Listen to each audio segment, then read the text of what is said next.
वर्तमान में कैसे जिएं। पहले जानते हैं वर्तमान क्या है। वर्तमान कहने से ऐसा लगता है कि समय का हिस्सा है। अतीत और भविष्य दोनों के मध्य में कहीं थोड़ा सा जो भाग है, शायद उसको वर्तमान कहते होंगे। नहीं, वर्तमान समय का हिस्सा नहीं है और वर्तमान स्थान का भी हिस्सा नहीं है। ये टाइम एंड स्पेस, ये दोनों से परे है। It's beyond time, it's beyond space. तो क्या है वर्तमान? जो है और जो हो रहा है, यही वर्तमान है। बहुत ही सुंदर परिभाषा वर्तमान की दी जा सकती है कि जो है और जो हो रहा है वही वर्तमान है। इसको ऐसे भी कह सकते हैं कि वर्तमान अभी और यही है। जो अभी है, जो यही है, वही वर्तमान है। इसलिए ओशो कई बार अपने प्रवचनों में ये बात कहते हैं, लिव नाउ एंड हियर। अभी और यहीं में जियो, अर्थात वर्तमान में जियो। क्या है अभी और यहीं? क्या है? जो स्थिर है, अर्थात जो चंचल नहीं है, जो स्थिर है यही है, और जो गतिमान है अभी है। इसको ऐसे भी कह सकते हैं, जो शाश्वत है वो यही है, और जो क्षणभंगुर है वो अभी है। तो जो है वह यही है और जो हो रहा है वह अभी है। इसको थोड़ा और समझते हैं कि जो है वह यही है और जो हो रहा है वह अभी है। जो निराकार है, बंद आँखों से जो शून्यता हम देखते हैं उसको निराकार कहते हैं।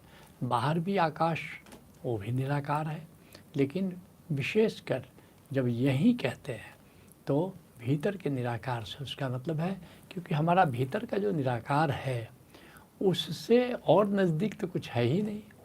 तो इसलिए आध्यात्म में जब कहते हैं यही है तो किसी स्पेस की बात नहीं हो रही है, बाहर के स्पेस की बात नहीं हो रही, वो भीतर के निराकार की बात हो रही है। इसलिए निराकार है वह यही है, और जो आकार हो रहा है वह अभी है। क्योंकि निराकार होता नहीं है, निराकार में कोई परिवर्तन नहीं हो रहा है, निराकार है। और जो भी आकार है वो परिवर्तनशील है, वो हो रहा है। जैसे पेड़ का पत्ता डोल रहा है, पेड़ की डाली डोल रही है, बाहर पंछी उड़ रहे हैं, बाहर बादल उड़ रहे हैं, बाहर नदी है वो बह रही है, झरना गिर रहा है, तो हो रहा है, झरना हो रहा है, नदी हो रही है, पंछी हो रहा है। पंछी अगर कलरव कर रहा है तो उसका कलरव हो रहा है। तो जितने भी आकार हैं वे हो रहे हैं। तो जो हो रहा है वह अभी है। और एक दिन सभी साधक जानते हैं कि जो ये निराकार है, इसमें नाद गूंज रहा है, इसमें नूर जगमगा रहा है, यह चैतन्य है, यह आनंदमय है, यह प्रेम है। तो इसको हम कहते हैं आत्मा। आत्मा का मतलब हुआ कि नादमय, नूरमय, चिन्मय, आनंदमय, प्रेममय, ऊर्जामय, उमंगमय, मंगलमय, यह जो निराकार है या अंतराकाश कह सकते हैं, ये हमारी आत्मा है। और ये आत्मा यही है। आत्मा हमेशा, क्योंकि आत्मा हो नहीं रही है, आत्मा है, इसलिए वह यही है। और संसार हो रहा है वह अभी है, क्योंकि संसार का मतलब है संसरति इति संसार, जो सरकता चला जा रहा है, जो परिवर्तनशील है वह अभी है, क्योंकि वो क्रिया हो रही है। या ऐसा भी कह सकते हैं कि आत्मा है इसलिए वह यही है, और कर्म हो रहा है वह अभी है। जो भी हम कर्म करते हैं या कोई भी कर्म कोई कर रहा है, तुम बागवानी कर रहे हो, अब कर्म हो रहा है इसलिए अभी है वो। इसी तरह आत्मा है वह यही है, और भोग हो रहा है। तुम भोजन कर रहे हो, तुम सुगंध का मज़ा ले रहे हो, तुम स्वाद का मज़ा ले रहे हो, तो जो भी है, या कोई तुम स्पर्श कर रहे हो, या आँखों से तुम देख रहे हो, या कानों से तुम सुन रहे हो, या नासिका से तुम सुगंध ले रहे हो, तो ये जितने प्रकार के भोग हैं वो अभी है, क्योंकि भोग हो रहा है। ऐसे ही आत्मा है वो यही है, लेकिन सांस हो रही है, सांस आ रही है, जा रही है, तो ये सांस हो रही है, इसलिए कह सकते हैं सांस अभी है।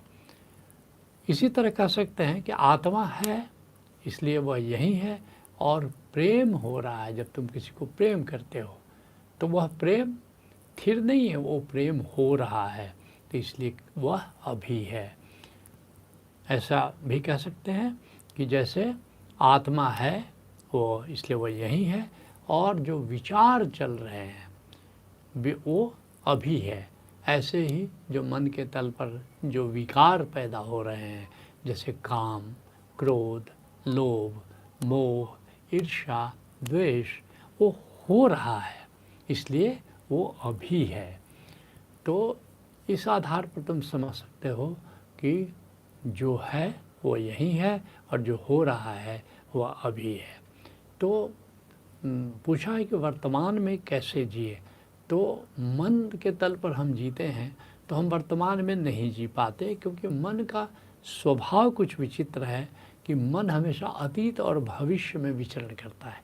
वो अतीत और भविष्य में डोलता है। तो जैसे कि मन शोक या कामना से ग्रस्त रहता है।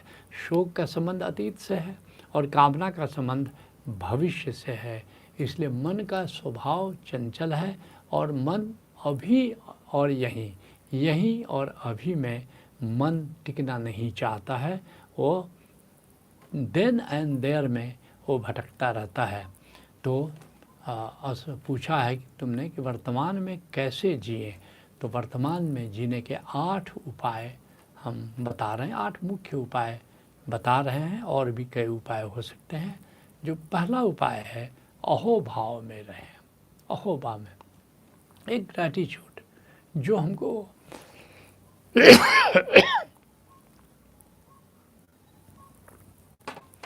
जो हमको मिला उसके प्रति एक अहोभाव, एक थैंकफुलनेस का भाव रहना चाहिए। अहोभाव हमको तुरंत वर्तमान में ला देता है, जबकि अधिकतर क्या होता है कि हम शिकायत में जीते हैं। और जब शिकायत में हमेशा देखोगे कि जो हुआ उसके प्रति शिकायत है, तो शिकायत में जब हम जीते हैं तो कहीं ना कहीं अतीत से हमारा संबंध जुड़ जाता है।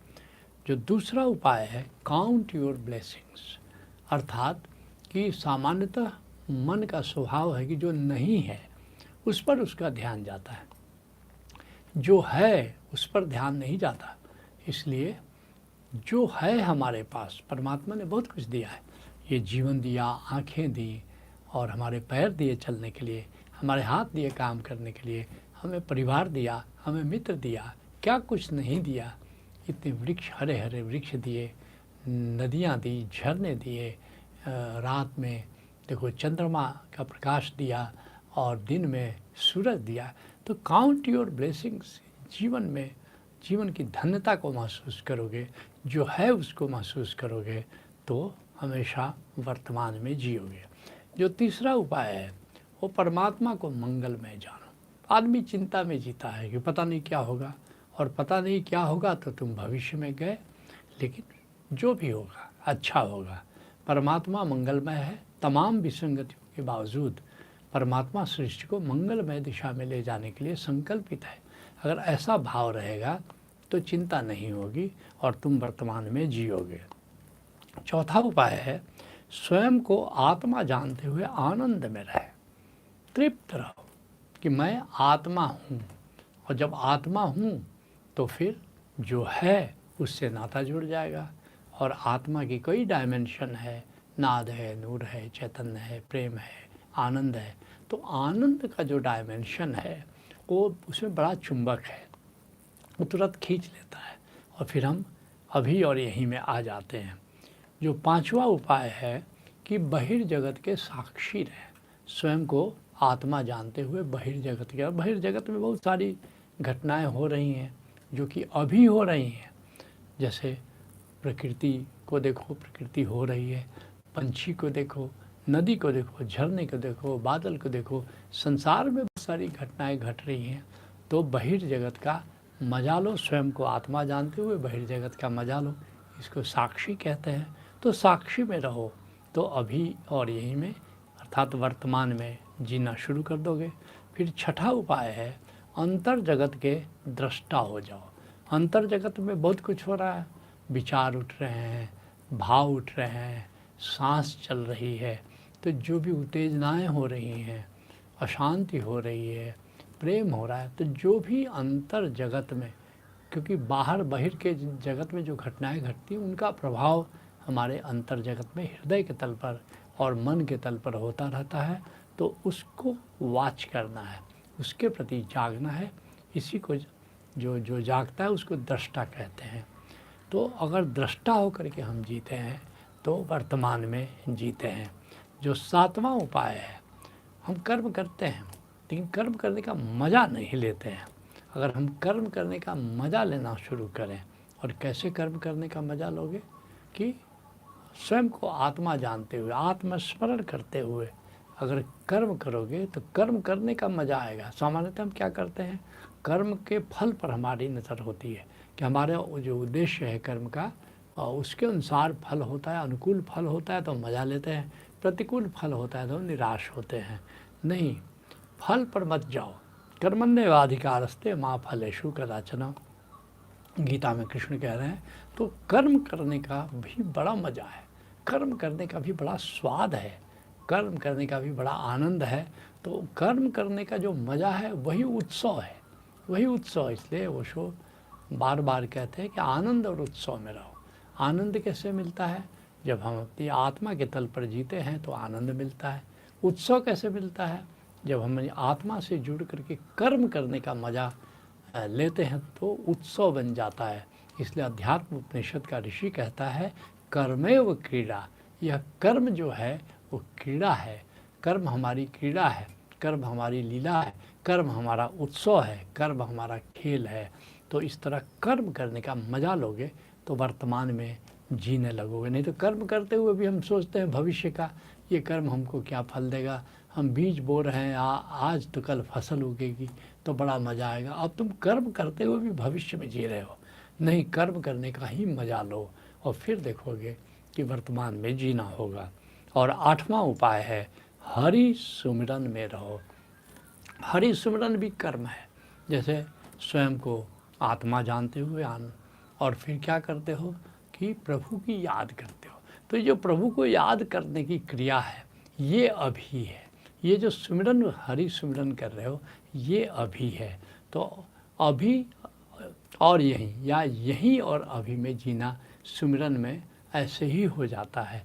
क्योंकि सुमिरन क्या करते हो कि जब सांस लेते हो तो परमात्मा की याद कर रहे हो, परमात्मा को प्रेम कर रहे हो। तो ये जो प्रेम करने की क्रिया हो रही है वो अभी है। और फिर जब सांस छोड़ते हो तो फिर आत्मा में आ जाते हो, आत्मा की याद करते हो, वो यहीं में आ जाता है।